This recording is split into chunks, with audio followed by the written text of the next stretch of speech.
ஒருத்தனை வேதம் ஞானிங்குது, இன்னொருத்தனை மூடன்குது. நான் சொல்ல, யார் சொல்றா? ஞானி சாலமோன் சொல்றாரு, ஞானியினுடைய வீட்டுல வேண்டிய திரவமும் எண்ணெயும் அவன் வீட்டுல உண்டு. அவனுக்கு என்னென்ன எப்பப்ப தேவையோ அதெல்லாம் எங்கேயே இருக்குமா? அவன் வீட்லயே இருக்கும். ஆனா மூடன் ஒருத்தர் இருக்கான். அவன் என்ன தெரியுமா? இந்த கையில வாங்கி இந்த கையில செலவு பண்ணிடுவான். அவனுக்கு பொருளாதாரத்தை கையாளுகிற ஞானமே இல்லை. இன்னைக்கு ஒரு விஷயத்தை சொல்றேன், நீங்கள் எல்லாரும் அவருடைய தரித்திரத்தினாலே, சத்தமா சொல்லுங்க.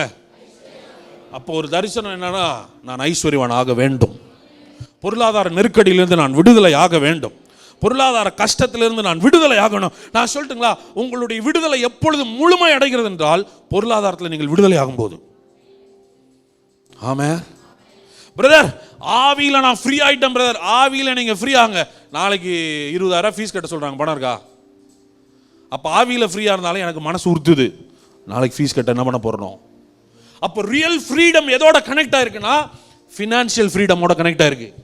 உண்மையான விடுதலை எதோடு தொடர்புடையது என்றால் பொருளாதார விடுதலையோடு தொடர்புடையது. இப்போ உங்களுக்கு ஒரு நல்ல செய்தி சொல்ல போறேன். பொருளாதார விடுதலை என்ன தெரியுமா?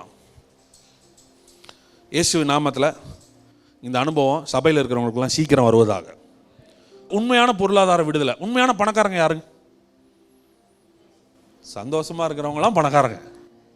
உண்மையான பணக்காரங்க யாருன்னு நம்ம சமுதாயம் சொல்லுதுன்னா, சார் கை நிறைய சம்பளம், வீடு, காரு, நல்ல வாழ்க்கை, இவங்க யாரு? இவங்களை பணக்காரன்னு உலகம் சொல்லுது. நான் சொல்றேன், அவங்க பணக்காரங்க கிடையாது. ஏன்னா லாக்டவுன் நிறைய பேர் பணக்காரர் இல்லைன்னு காமிச்சிருச்சு. ஏன் தெரியுமா? சம்பளத்தை வாங்கி இஎம்ஐ போட்டவங்களுக்குலாம் சம்பளம் நின்னோன்னே ரொம்ப கஷ்டப்பட்டாங்க. அப்போ சம்பளம் வாங்குறவங்களாம் பணக்காரங்க கிடையாது, கார் வாங்குறவங்களாம் பணக்காரங்க கிடையாது, வீடு வச்சிருக்கிறவங்களாம் பணக்காரங்க கிடையாது. உண்மையான பணக்காரங்க யாருன்னு சொல்லட்டுமா? நீங்கள் வேலை செய்யாமல் நின்னாலும் உங்கள் தேவையெல்லாம் சந்திக்கப்பட்டுச்சுன்னா நீங்கள் பணக்காரங்க. நீங்கள் வேலை செய்யாமல் இருந்தாலும் உங்கள் தேவை சந்திக்கப்பட்டுச்சுன்னா நீங்கள் பணக்காரங்கன்ற அந்த நிலைக்கு நீங்கள் வரணும்னு கர்த்தர் விரும்புகிறார். கதை சொல்கிற மாதிரி இருக்குல்ல, நம்புறவங்களுக்குலாம் சீக்கிரம் நடக்கும். ஃபினான்ஷியல் அட்வைசர்ஸ் சொல்லி கொடுக்குறாங்க. என்ன சொல்கிறாங்கன்னா, நீங்கள் எப்போ ஓய்வு எடுக்கணும்னு நீங்கள் தீர்மானம் பண்ணுங்கள். 50 வயசில் நீங்கள் ஓய்வு எடுக்கலாம், 60 வயசுலையும் ஓய்வு எடுக்கலாம், 30 வயசுலையும் ஓய்வு எடுக்கலாம். அவங்க என்ன சொல்கிறாங்கன்னா, மாதத்துக்கு உங்களுக்கு தேவை 50,000 ரூபானா 50,000 ரூபா வர்ற மாதிரி ஒரு இன்வெஸ்ட்மெண்ட்டை பண்ணி வச்சிட்டிங்கன்னா நீங்கள் ரிட்டையர்ட் ஆகிடலான்றான். அப்போ நீங்கள் வீட்டில் உட்காந்தாலும் போட்டு வச்ச பணம் என்ன பண்ணிக்கிட்டே இருக்கும்? வந்துக்கிட்டே இருக்கும். அப்போ உட்காந்துருக்கப்போ கையில் காசு வந்துச்சுன்னா நீங்கள் ஃபினான்ஷியலி என்ன ஆகிட்டீங்க? பொருளாதார ரீதியாக ஃப்ரீ ஆகிட்டாங்க. ஆனால் நம்ம ஊரில் இன்றைக்கி என்ன பிரச்சனைனா, அப்படிலாம் கிடையாது. அப்பப்போ வாங்கி அப்பப்போ என்ன பண்ணிக்கிட்டே இருக்கிறோம்? செலவு பண்ணிக்கிட்டே இருக்கிறோம். ஒரு வசனம் சொல்லட்டுமா? நீதிமொழிகள் 21:20 வாசிங்களேன். 2 பேரை பற்றி சொல்லுது. ஒருத்தனை வேதம் ஞானிங்குது, இன்னொருத்தனை மூடன்குது.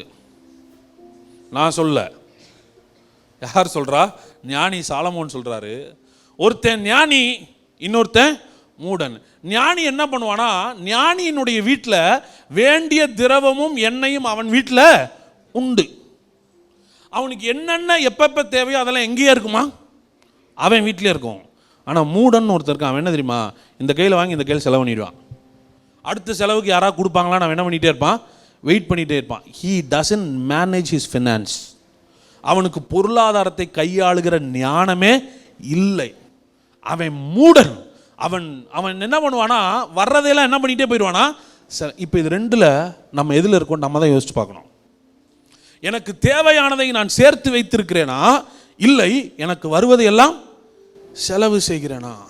இன்னைக்கு இந்த பொருளாதார ஞானத்தை சபைக்கு சொல்லி தரணும்னு நினைக்கிறேன். எத்தனை பேர் கற்றுக்கணும்னு நினைக்கிறீங்க? ப்ளீஸ் இதெல்லாம் கற்றுக்கோங்க. உங்களை பிளஸ் பண்ணி நிறைய மெசேஜ் பேசுகிறோம், உங்களை ஆசீர்வதிச்சு நிறைய சத்தியங்களை பேசுகிறோம். அது நிச்சயமாக உங்களுக்கு ஆசீர்வாதமாக இருக்கும். ஆனால் இது உங்கள் வாழ்க்கைக்கு ரொம்ப பிரயோஜனமாக இருக்கும். நீங்கள் சிலதை கற்றுக்கணும். நீங்கள் இன்னைக்கு மாதத்துக்கு நீங்கள் 5,000 ரூபா சம்பளம் வாங்க, 5 லட்சம் சம்பளம் வாங்க, ஆனால் நீங்கள் ஒழுங்காக உங்களுடைய பொருளாதாரத்தை கையாளலைன்னா ரொம்ப கஷ்டப்படுறோம்.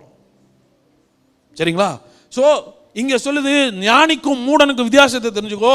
ஞானி அவனுக்கு தேவையானதெல்லாம் வச்சுருப்பான், மூடன் எல்லாத்தையுமே என்ன பண்ணிக்கிட்டே இருப்பான்? செலவு பண்ணிக்கிட்டே இருப்பான். ரைட், நல்லா கவனிங்க. ஒரு தேவ பிள்ளை ஐஸ்வர்யவான் ஆக வேண்டும் என்றால் ஆண்டவரால் சடுதியில் உங்களை ஐஸ்வர்யவான் ஆக்க முடியுமா முடியாதா? ஆக்க முடியுங்களா முடியாதா? ஐயோ, இன்னைக்கு நினச்சா ஓவர் நைட்டில் உங்களை பெரிய ஆளாக்க முடியுங்க. ஆனால் கர்த்தர் பண்ண மாட்டார். ஏன் தெரியுமா? ஓவர் நைட்டில் வந்தது ஓவர் நைட்டில் காலி பண்ணிடுவீங்க நீங்கள். ஓகேவா? திடீர்னு கையில் வந்துச்சுன்னா, ஏன்னா இத்தனை வருஷம் வச்சிருந்த கனவெல்லாம் என்ன தான் பண்ணுவீங்க, வந்த உடனே சேர்த்து வைக்கணும்னு தோணாது. என்னென்ன ஆசைப்பட்டீங்களோ எல்லாமே என்ன பண்ணிடுவோம், இம்மீடியட்டாக செலவு பண்ண தெரியும் நமக்கு. ஆனால் சம்பாதிக்க கஷ்டமாக இருக்குல்ல.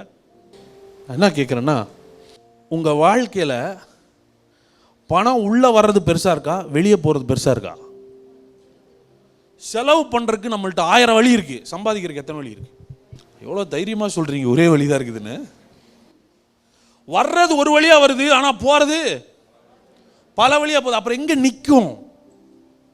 இப்போ நீங்கள் ஒன்றா 2 செய்யணும், 2ல் ஏதோ ஒன்று செய்யணும். ஒன்று வர்றதை சேமித்து வைக்கணும், இல்லைன்னா வரவை அதிகரிக்கணும். இது 2ல் ஏதோ ஒன்று செஞ்சால் தான் உங்களால் மேனேஜ் பண்ணவே முடியும். ஆமாம்.